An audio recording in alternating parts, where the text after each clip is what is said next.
Hello everyone, welcome back to the Tournament Centre. Rich and Randy here to build you up to all the modern action here on day 2. Yesterday we were together working you through everything that had gone before, all the intel that we had coming into the event, our expectations. But now, Randy, we have numbers, we have facts, and we've still got plenty of opinion too. So first things first, just give us an overview. Away you go. Yeah, Modern was wide open coming into this event. There's 50 sets at this point, nearly 10,000 distinct legal cards.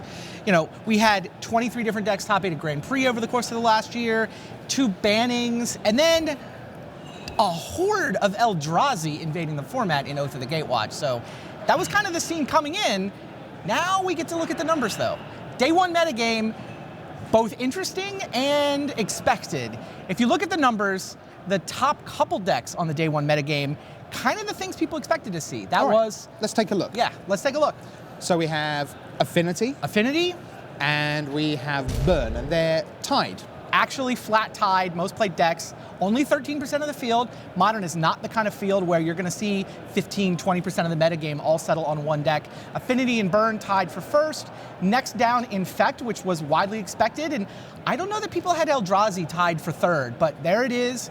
Fully 32 different players chose to bring Eldrazi decks to this tournament this weekend. Yeah, it's worth mentioning when we talk about that 13%. Well, imagine you were at a draft table. That's one Burn player, right? One Affinity player. You play your 3 rounds at your notional table. A lot of the time you're not going to face that Affinity or that Burn deck. So it is a very small percentage of the field, which is why sideboarding's so tough. Oh yeah. Yeah, and then you added up, there were 48 distinct archetypes played on day 1. Wow. I mean, and you could, the Eldrazi is all lumped together. You could easily tease the Eldrazi out into, you know, the CFB flavor and the East-West Bowl flavor of Eldrazi. But 48 archetypes the way we categorized them, and, you know, there's 28 of them that showed up in at least 3 copies. It's not like a bunch of ones. There's a lot of decks in Modern, which is part of the awesomeness of the format. Yeah, absolutely. Now, let's remember that every single player who began the Pro Tour had a Modern deck and was allowed to play with it. All they'd done before that was do 3 draft rounds, whether they were 3-0 or 0-3, their Modern deck went into that list. But today's very different because first of all, you have to be 4-4 or better to make it back.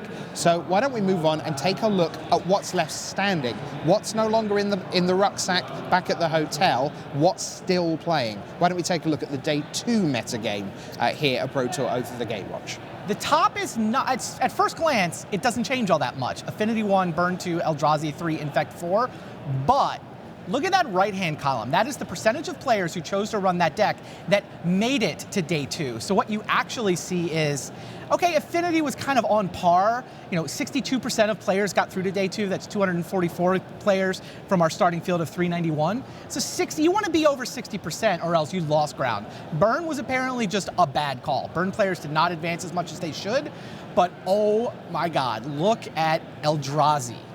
81.3%, and that's every Eldrazi deck that anybody showed up together, whether it's, you know, the big teams, the small teams, the Magic Online players, all told, 81% of those players are through to day 2. Yeah, I mean, and all these numbers are interesting to me. Abzan obviously got crushed, so did Zoo. Those 2 decks, clearly bad calls. Scapeshift was not a good call.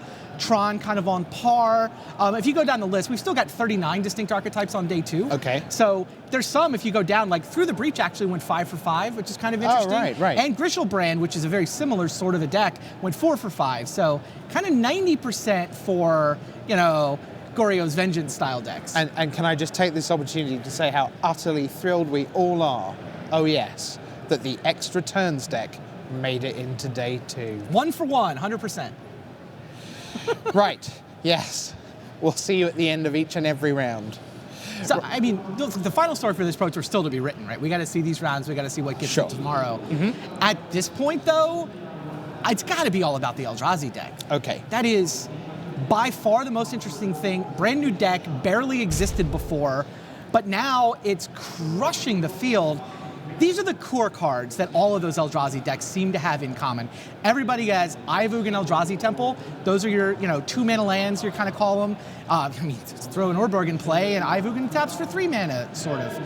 And then the Eldrazi themselves that everyone has selected, Thought-Knot Seer, Reality Smasher, Eldrazi Mimic, and Endless One. It appears universally across all these decks. So it is definitely an aggressive take on Eldrazi.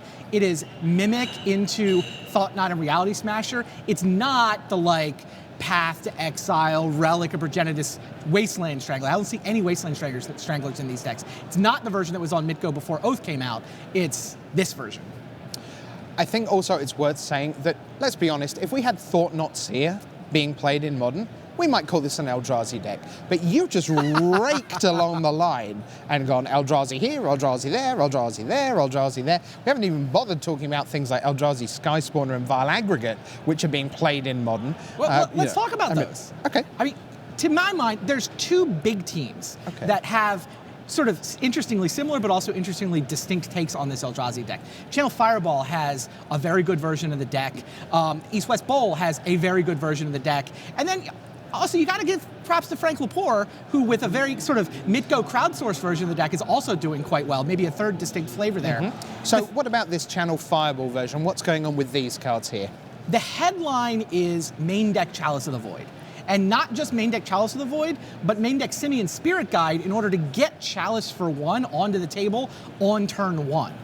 Meanwhile, they also have Matter Reshapers, so yet more Eldrazi. These are the cards that kind of CFB is playing with that you don't necessarily see in the other Eldrazi lists. Right, and if you want to go back and watch some of those Modern rounds from yesterday, for example, you've seen Shuhei Nakamura with that main deck Chalice of the Void straight out of the gates and just, oh, I'm sorry, Burn player.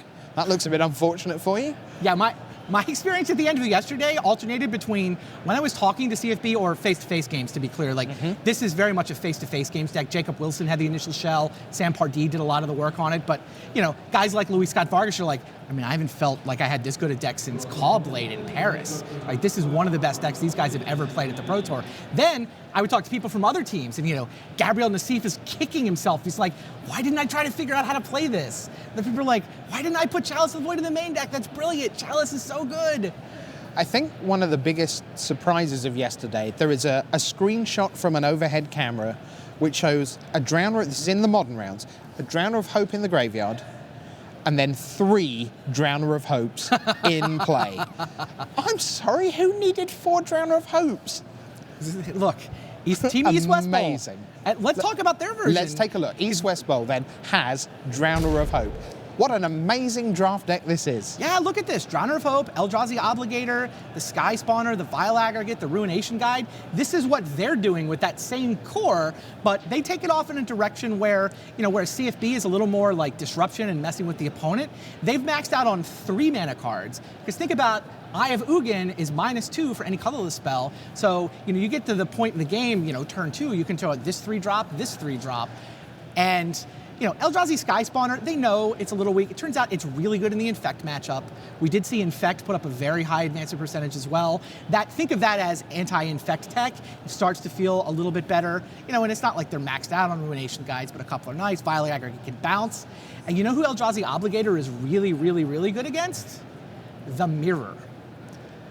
CFB may have the more powerful version of this deck, but I think they're an underdog in the Mirror, and if both teams keep advancing and advancing, they're going to run into each other, and East-West Bowl, I think, has a bit of a matchup advantage in that Mirror match. Right, and look, we want to say we're having some fun with all these cards that are common, and we say because let's be honest, we all have 278 Eldrazi Sky Spawners in our Mitgo accounts, but the thing is, if you can make the leap, the intuitive leap, from this is a world of sets, 50 sets, we said, what are the chances that multiple commons from the last 6 months are going to be part of a brand new Modern archetype that is tearing up a Pro Tour? That is just a phenomenal achievement. It is very rare that you truly get to break a constructed format, go to the event, and just have an edge on everyone else that's there. It's one of the best feelings especially for a Pro Tour Magic player. For anybody with that sort of spiky mentality, it's one of the best feelings in Magic. But now we get to put it all to the test because we're back in Modern. The limited formats have gone away, so you can't pick up Eldrazi Sky Spawners anymore. And so we are just in a world now where Modern comes down the stretch, where we see these 2 Eldrazi flavors going at it. Meanwhile, you've still got the likes of Frank Karsten sitting there with, Oh, yeah. hey, you remember how Affinity was really good? Still pretty good. Still pretty good. And Death Shadow aggro is worth talking about as well. We didn't really get into the details, but that deck advanced well. We're going to see it down the stretch in addition. All right, so that's the setup for Modern here on day 2 of Pro Tour Oath of the Gatewatch.